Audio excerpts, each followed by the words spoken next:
O quão livre você realmente é enquanto joga videogame.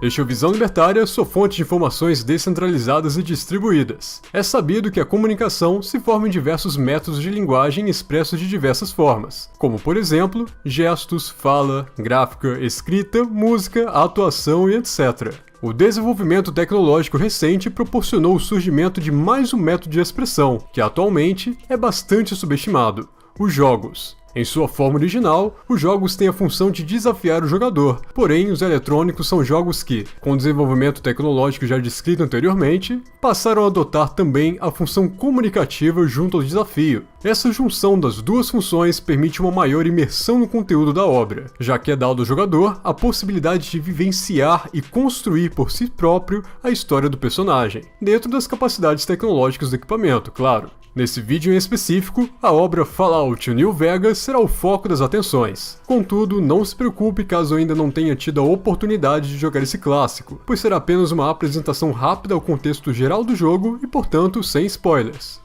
Fallout New Vegas é um jogo com mecânicas de RPG que permite a customização características do personagem principal e a escolha de consequências que o jogador tome em nome do mesmo. Ao jogador é oferecido diversos rumos e decisões a serem tomadas diante das situações vivenciadas no decorrer da história. Situações essas que, muitas das vezes, contêm questões éticas e políticas sobre como o jogador imagina ser a melhor opção de organização social. O jogador tem até mesmo a opção de não se envolver como uma das diversas escolhas a serem tomadas, com exceção da história principal, já que a sua participação é obrigatória, porém ainda com muitas escolhas e consequências. No jogo é apresentado o protagonista The Courier, que em bom português significa o mensageiro. Trata-se de um entregador sem um passado definido em um mundo alternativo, mas quem sabe nem tão alternativo assim, de uma pós-guerra nuclear causada em 23 de outubro do ano de 2077, pelo conflito envolvendo armas nucleares de destruição em massa protagonizado pelas organizações que hoje conhecemos como China e Estados Unidos da América.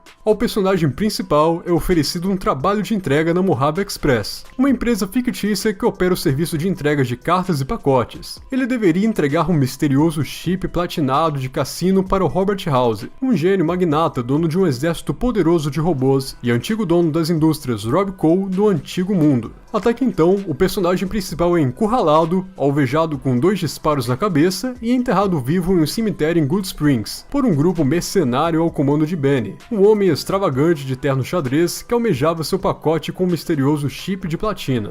Após esses acontecimentos, o mensageiro é resgatado por um robô sob o comando de House e levado ao Dr. Mitchell, um médico das redondezas, para tratamento. Até aqui, essa é apenas a introdução do jogo, mas no decorrer da história principal, o mensageiro se depara com uma terra dividida pelo poder de várias facções, cada uma contendo aliados e inimigos entre si, das quais todas estão disponíveis para afiliação ou confronto direto, se caracterizando como as protagonistas de um conflito sujo banhado com sangue de jovens alistados involuntariamente. A Nova República da Califórnia, um estado nos moldes de uma república presidencialista e, portanto, uma máfia relativamente não tão escravista, surgiu com a missão de reconstruir o mundo antigo, com todos os direitos que os contribuintes merecem, como por exemplo, cobrança de impostos, alistamento obrigatório, regulação das caravanas de comércio e o resto do pacote gado premium. Essa máfia possui recorrentes esquemas de corrupção entre seus membros do mais alto escalão, que praticam um esquema de lobby com uma das maiores empresas de caravana de comércio, a Crimson Caravan, com fornecimento de equipamentos e suprimentos por parte dos comerciantes em troca daqueles clássicos favores de mercado, como por exemplo, proteção e subsídios. Do outro lado, temos a Legião de César, uma máfia que ultrapassa os limites da crueldade e busca inspiração na temática romana.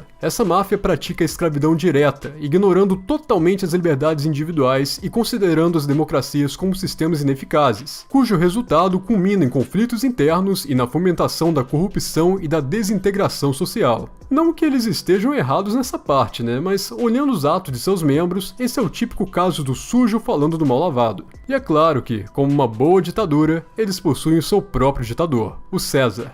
Ambas facções conflitam entre si pelo domínio de Mojave, envolvendo a população inocente e miserável em um conflito que é extremamente necessário na mente dos psicopatas comandantes de ambas facções. Pensando bem, qualquer semelhança com a realidade é apenas uma mera coincidência, não é mesmo?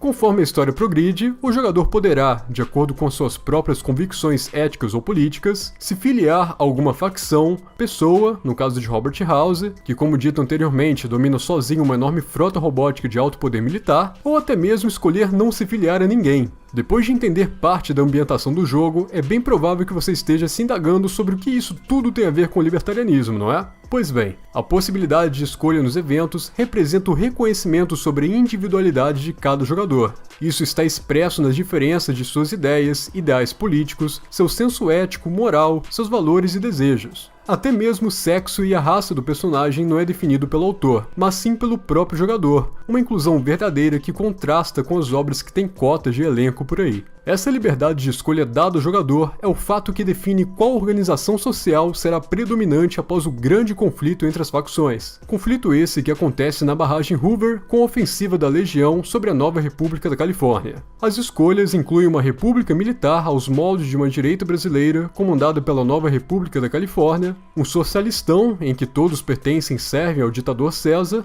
uma cidade privada sob o domínio de Robert House, ou então será uma anarquia com a livre associação das pessoas, instituições e milícias, com a expulsão da Legião de César, da nova República da Califórnia e com a morte do Sr. House. O jogador decidirá com as suas próprias convicções individuais, sem imposição ideológica. A visão libertária desse artigo é que as escolhas individuais têm poder no rumo da história. Ao apresentar um universo cheio de facções autoritárias que lutam constantemente em busca de poder, é possível escolher se associar àquela que represente melhor os valores de um indivíduo. Sim, é bem verdade que muitas das facções, para não dizer todas, estão bem longe de respeitar os princípios do libertarianismo, mas existem alternativas que seriam completamente plausíveis em uma sociedade libertária. Ao não impor uma ideologia a ser seguida, Fallout New Vegas é um exemplo de uma obra que reconhece a individualidade do seu interlocutor. Obrigado pela sua audiência. Esse artigo foi sugerido e escrito por Luiz Felipe Slabão, revisado por Paulo Almeida e narrado por Pedro Monteiro. Se você gostou desse vídeo, clique no ícone de curtir abaixo e compartilhe o vídeo em suas redes sociais. Se deseja ser notificado de outros vídeos, clique em se inscrever e depois no ícone da campainha. Até a próxima!